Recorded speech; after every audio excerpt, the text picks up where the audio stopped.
আজকের গল্প জাদুই গুহা। অনেক দিন আগের কথা। জঙ্গলের ধারে কাঠগোদাম নামে একটা খুব সুন্দর গ্রাম ছিল। সেই গ্রামে থাকতো মাঙ্গেরাম আর মুনিব নামের দুই বন্ধু। দুজনেই খুব গরিব ছিল তারা। ওই গ্রামের জমিদারের ছাগল চড়াতো আর তার বদলে কিছু টাকা পেত, যেটা দিয়ে তাদের কোনো রকমে দিন চলে যেত। তা সত্ত্বেও মাঙ্গেরাম খুবই সৎ এবং ভালো মানুষ ছিল। অন্যদিকে মুনিব স্বভাববশত লোভী ছিল। সে সব সময় টাকার কথা ভাবত। সে চাইতো বিনা পরিশ্রমে অনেক টাকা। একদিন তারা দুজনে জঙ্গলে ছাগল চড়াচ্ছিল। ছাগলগুলো পাশেই চড়ছিল আর ওরা দুজনে একটা গাছতলায় বসে গল্প করছিল। গল্প করতে করতে দুজনে সেই গাছতলায় ঘুমিয়ে পড়ল। কিছুক্ষণ পর মাঙ্গেরামের যখন চোখ খুলল, সে দেখল একটা ছাগল কম। মুনিব, ওঠ ওঠ ওঠ, একটা ছাগল গায়েব হয়ে গেছে। কি রে, এত ভালো ঘুম আসছিল, এত চিন্তা করছিস কেন? দেখ, এখানেই কোথাও হবে। মালিককে বলে দেব সিংহে নিয়ে গেছে। আরে না না, এভাবে মিথ্যে কথা বলা যাবে না। তুই এক কাজ কর, এই ছাগলগুলোকে নিয়ে বাড়ি যা, আমি ওটাকে খুঁজে নিয়ে আসছি। চিন্তিত মাঙ্গেরাম ছাগলটাকে খোঁজার জন্য জঙ্গলে এদিক ওদিক ঘুরতে লাগলো। ছাগলটাকে খুঁজতে খুঁজতে জঙ্গলের অনেকটা ভেতরে চলে গেল সে, কিন্তু কোথাও দেখা গেল না তাকে। প্রায় সন্ধে নেমে এসছিল আর ঘরে ফেরার রাস্তা অনেকটা ছিল। ওই অন্ধকারে জঙ্গলের রাস্তা দিয়ে হেঁটে যাওয়া খুবই বিপজ্জনক ছিল। তখন মাঙ্গেরাম ভাবল, রাতটা জঙ্গলেই কাটিয়ে নেওয়া ভালো। সকাল হলে আবার ছাগলটাকে খুঁজতে খুঁজতে বাড়ির রাস্তার দিকে চলে যাব। তারপর রাত কাটানোর জন্য সে একটা জায়গা খুঁজতে শুরু করলো। হঠাৎ করে সে একটা গুহা দেখতে পেল আর সেই গুহাটার ভেতরে চলে গেল। রাত কাটানোর জায়গা তো পেলাম, কিন্তু খুব খিদে পেয়েছে। মনে হয় আজ রাতটা না খেয়ে ঘুমোতে হবে। যেই এরকম কথা সে বলল, একটা জোরালো আলোর সাথে সুস্বাদু খাবারের থালা এসে হাজির হয়ে গেল। এসব দেখে একবারের জন্য সে ভয় পেয়ে গেছিল বটে, কিন্তু খিদের চোটে সাহস করে সে চটপট খাবারটা খেয়ে নিল। খাবারটা সত্যিই খুব সুস্বাদু ছিল, কিন্তু জল কোথায় পাবো? তখন আবার একটা আলোর ঝলকানি হলো আর জল ভর্তি একটা কলসি এসে হাজির হলো।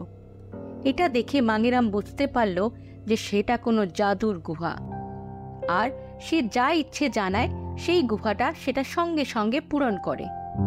তারপর সে ঘুমানোর জন্য একটা বিছানার ইচ্ছা প্রকাশ করলে সঙ্গে সঙ্গে একটা বিছানাও এসে হাজির হলো।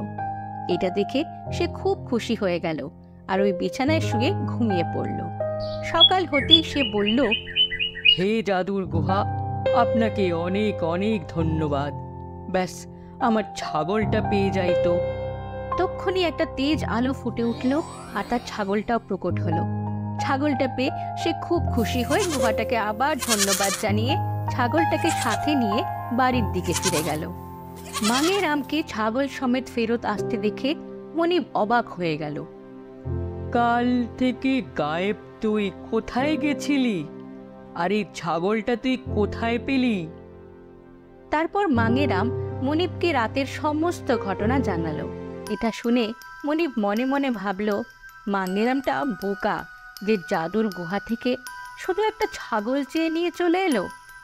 আর সে যত তাড়াতাড়ি সম্ভব ওই গুহার ভেতরে যাওয়ার ব্যাপারে চিন্তা করতে লাগলো। এরপর সে মাঙ্গেরামকে ওই গুহার ঠিকানাটা জিজ্ঞেস করে ওই গুহাটা খুঁজতে বেরিয়ে গেল। কিছুক্ষণের মধ্যেই সে গুহার সামনে এসে পৌঁছলো। খুব খুশি হয়ে ভাবতে লাগলো কিভাবে তাড়াতাড়ি ওই গুহার ভেতর ঢোকা যায়। দেখো, এবার আমি এই গুহাটার কি ব্যবহার করি। হে গুহা, আমায় সোনা ভর্তি একটা ঘোড়া দাও। সঙ্গে সঙ্গে সোনা ভর্তি একটা ঘোড়া চলে এলো। এটা দেখে মুনিব খুশিতে নেচে উঠল আর এবারে তার লোভ আরও বেড়ে গেল। আরে, এক ঘোড়া মোহরে আমার কি হবে? এখন তো আমি আরো ধনী হতে চাই। হে জাদুর গুহা, আমায় এত সোনা দানা দিয়ে দাও যাতে আমি সারা জীবনেও গুণে শেষ না করতে পারি। তারপর দেখতে দেখতে ঘোড়া থেকে সোনার মোহর বেরিয়ে যেতে শুরু করলো। এটা দেখে মনিব আরও খুশি হয়ে উঠল। সোনার মোহরগুলো বেড়েই যাচ্ছিল। লোভী মনিব খুশি খুশি সেই মোহরগুলো গুনতে বসে গেল। গুনতে গুনতে সে এতটাই মগ্ন হয়ে গেছিল যে সে খেয়ালই করেনি গুহার দরজাটা বন্ধ হয়ে যাচ্ছে। কিছুক্ষণের মধ্যেই দরজাটা পুরোপুরিভাবে বন্ধ হয়ে গেল, কিন্তু সোনার মোহরগুলো তখনও বেরিয়ে চলছিল। এরপর গুহার অবস্থা দেখে মনিব বুঝতে পারল যে সে লোভে পড়ে কত বড় ভুল করে ফেলেছিল। দেখতে দেখতে পুরো গুহাটা সোনার মোহরে ভরে গেল, আর মনিব সেই মোহরের তলায় চাপা পড়ে মারা গেল। আজকের গল্প ভুতুড়ে গুহা। রিটায়ারমেন্টের পর ধরমবীর কাকা সিদ্ধান্ত নিলেন যে এবার থেকে তিনি নিজের সারা জীবনের উপার্জন দিয়ে বাকি জীবনটা আনন্দ ফুর্তি করে কাটাবেন। একদিন ধরমবীর কাকা ভাবলেন, আরে সারা জীবন অনেক উপার্জন তো করলাম, এবারে কিছু মজা করা যাক। চল আজকে না হয় জঙ্গলে গিয়ে পার্টি করা যাক। জঙ্গলের মাঝখানে গিয়ে নদীর ধারে বসে ম্যাগি বানাবো আর পার্টি করব। আর হ্যাঁ বন্ধুরা, আপনারাও আজ আমার সাথেই থাকুন। আজকের গল্পে আমরা যাব জঙ্গলে পার্টি করতে। আর যদি আজকের গল্পটা ভালো লাগে তাহলে চ্যানেলটা অবশ্যই সাবস্ক্রাইব করে দেবেন। তারপর ধরমবীর কাকা নিজের সব জিনিসপত্র নিয়ে জঙ্গলের দিকে চললেন। চলতে চলতে তিনি জঙ্গলের অনেকটা গভীরে পৌঁছে গেলেন। তখনই হঠাৎ ভীষণ ঝড় উঠল আর মুষলধারে বৃষ্টি নামল।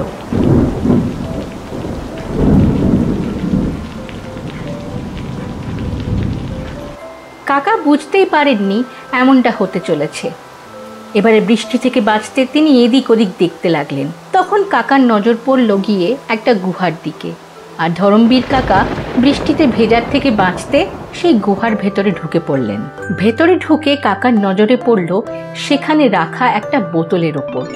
বোতলটা দেখে কাকা ভীষণ খুশি হয়ে গেলেন আর ভাবতে লাগলেন, দেখেছো, যা হয় ভালোর জন্যই হয়। যদি বৃষ্টিটা না হতো তাহলে আমিও এই গুহার ভেতরে আসতাম না। নাই আমার চোখে এই বহু বছর পুরনো সোমরসের বোতলটা পড়তো। এবার তো আমি মজা করে এই গুহার ভেতর ম্যাগি বানাবো আর সোমরসের সাথে খাবো। একটু চেখে দেখি তো কেমন স্বাদ। এইসব ভেবে যেই কাকা ওই বোতলটার ঢাকনাটা খুললেন, তখনই গুহার ভেতর এক অদ্ভুত জোরালো আলো দেখা দিল। আর সেই আলোটা সরে যেতেই কাকা নিজের সামনে এক দৈত্যকে দেখলেন। দৈত্যটাকে দেখে কাকা ঘাবড়ে গিয়ে বললেন, আরে তুই কে, আর এখানেই বাইলি কি করে? হা হা হা হা, আমার নাম শাকাল। আমি 900 বছর পুরনো এক দৈত্য। এক জাদুকর নিজের জাদু দিয়ে আমায় এই বোতলে বন্ধ করে রেখেছিল। আমি কয়েকশো বছর ক্ষুধার্ত তৃষ্ণার্ত বন্দি ছিলাম, কিন্তু কি সৌভাগ্য আমার, তোর জন্যই আজ আমি মুক্তি পেলাম। আর এবার তোকে খেয়ে আমার খিদে শান্ত করব। হা হা হা হা। ধরমবীর কাকা ভাবতে লাগলেন, আরে আজকে তো আমি ফেঁসে গেলাম। এবার এই দৈত্যটা তো আমায় খেয়ে ফেলবে।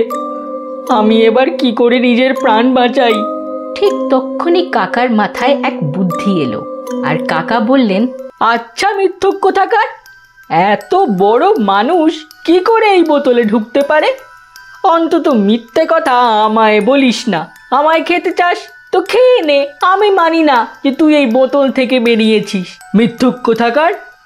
এই বুড়ো, আগে তুই ভদ্রভাবে কথা বল। আমি 900 বছর পুরনো দৈত্য, আমায় তুই তুই করে কথা বলছিস? আরে তোরা মানুষেরা মিথ্যে কথা বলিস। আমরা উঁচু বংশের দৈত্য, বুঝলি, উঁচু বংশের। দ্বিতীয়বার আমায় মিথ্যুক বললেই তোকে আচ্ছা করে পেটাবো, বুঝলি? এই দেখ, এক্ষুনি আবার এই বোতলে ঢুকে দেখাচ্ছি তোকে।